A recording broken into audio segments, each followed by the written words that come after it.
नमस्कार. आज आपण एका खूपच इंटरेस्टिंग विषयावर बोलणार आहोत. मुलांना पोषणाबद्दल म्हणजे भाज्या फळांबद्दल शिकवायचं, पण तेही अगदी खेळकर पद्धतीने. कसं शक्य आहे हे? चला बघूया. हा प्रश्न आपल्या सगळ्यांनाच पडतो नाही का? मुलांना, विशेषतः लहान मुलांना भाज्या खाऊ घालणं म्हणजे एक मोठं टास्कच असतं. पण काय होईल जर हीच गोष्ट त्यांच्यासाठी एक मजेदार खेळ बनली तर? हो, तुम्ही अगदी बरोबर ऐकलंय. मुलांना लेक्चर देण्याऐवजी त्यांना एका अशा प्रवासावर नेलं जातं जिथे शिक्षण म्हणजे फक्त मजा आणि खेळ असतो. सगळं काही करून बघायचं, अनुभवायचं. चला तर मग बघूया हा आठवडा नक्की कसा असतो. या आठवड्याचा विषय आहे भाज्या आणि फळे. एक साधा विषय वाटतोय, पण यातून मुलांना एका खूप समृद्ध शिकण्याच्या अनुभवातून नेलं जातं. ह्याची सगळ्यात भारी गोष्ट काय माहितीये? हा कार्यक्रम फक्त भाज्यांची नावं शिकवण्यापुरता मर्यादित नाहीये, तर त्यातून गणित, भाषा, विज्ञान अशा अनेक गोष्टींची ओळख करून दिली जाते. हे बघा किती सोपं करून सांगितलं आहे. लहान आणि मोठे यांसारख्या संकल्पना शिकवण्यासाठी भोपळा आणि लिंबू यांसारख्या प्रत्यक्ष वस्तू वापरल्या जातात. यामुळं मुलांना तुलना करणं अगदी सहज जमतं. आणि फक्त भाज्याच नाही, तर आपल्या आजूबाजूच्या वस्तू वापरून वर आणि खाली यांसारख्या संकल्पना स्पष्ट केल्या जातात. जसं की पंखा वर आहे आणि चटई खाली आहे. म्हणजे शिक्षण किती सहज आणि सोपं होऊ शकतं नाही का? आणि आता बघा गणिताची गंमत. मोजणीसारखी कौशल्य शिकवण्यासाठी आठवड्याच्या विषयातीलच वस्तू वापरल्या जातात. 1 टोमॅटो, 2 गाजर, 3 लिंबू. यामुळे अंक आणि वस्तू यांचा संबंध जोडायला मुलं अगदी सहज शिकतात. आता पुढचा भाग तर आणखीनच मजेशीर आहे.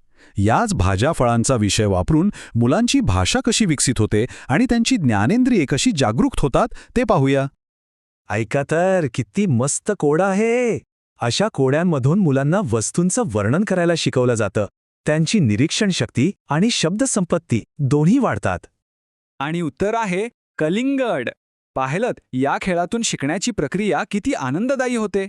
मुलं उत्साहाने भाग घेतात आणि नकळतपणे खूप काही शिकून जातात. आता भाषेची आणखी एक गंमत बघा. यमक जुळवणारे शब्द.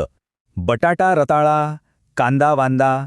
यातून मुलांना शब्दामधल्या ध्वनीची ओळख होते, जे पुढे जाऊन वाचनासाठी खूप महत्वाचं ठरतं.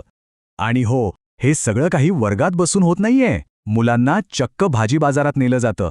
तिथे ते भाज्यांचे रंग पाहतात, त्यांचा सुगंध घेतात, त्यांना स्पर्श करून अनुभवतात. हा अनुभव कुठल्याही पुस्तकापेक्षा खूप मोठा असतो. आता वळूया माझ्या सगळ्यात आवडत्या भागाकडे, क्रिएटिव्हिटी म्हणजे कलाकुसर. याच भाज्या वापरून मुलं काय काय कमाल करतात ते पाहूया. याला म्हणतात ठसे काम. म्हणजे ज्या भाज्यांबद्दल आपण शिकतोय त्याच भाज्या वापरून चित्रकला. भेंडी किंवा बटाट्याचे काप रंगात बुडवून कागदावर सुंदर नक्षी तयार केली जाते. इथे शिकण्याचं साहित्यच कलेचं साधन बनतं. आणि हे करायला किती सोपं आहे बघा. भेंडी कापल्यावर आत जो ताऱ्यासारखा आकार दिसतो तोच कागदावर उमटतो. मुलांसाठी तर हे एखादा जादूसारखंच असतं. आणि हा तर मुलांचा सगळ्यात आवडता उपक्रम असणार, मला खात्री आहे. विस्तव न वापरता पदार्थ बनवणे. म्हणजे भेळ करणे, कोशिंबीर बनवणे किंवा लिंबू सरबत तयार करणे. यातून मुलं स्वावलंबी बनतात आणि खाण्यापिण्याच्या प्रक्रियेत आनंदाने सहभागी होतात. पण हे सगळं फक्त शाळेतच होऊन भागेल का? नाही. शिकण्याची ही प्रक्रिया शाळेतच थांबत नाही. ती घरापर्यंत पोचणं आणि त्यात पालकांचा सहभाग असणं खूप महत्वाचं आहे. हे बघा, पालक म्हणून घरी किती सोप्या गोष्टी करता येतात. बाजारातून आणलेल्या भाज्या वेगळ्या ठेवायला मदत करणं, स्वयंपाक करताना गप्पा मारणं किंवा डोळे बांधून चव ओळखण्याचा खेळ खेळणं. या छोट्या छोट्या गोष्टींमधूनही मुलं खूप काही शिकतात. म्हणजेच शिक्षण ही फक्त शाळेची जबाबदारी नाहीये.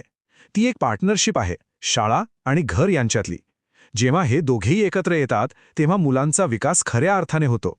तर मग जाता जाता एक विचार करूया की आपल्या रोजच्या जगण्यात, आपल्या स्वयंपाकघरातच शिकण्याच्या किती मोठ्या संधी लपलेल्या असू शकतात नाही का? फक्त त्या ओळखण्याची गरज आहे.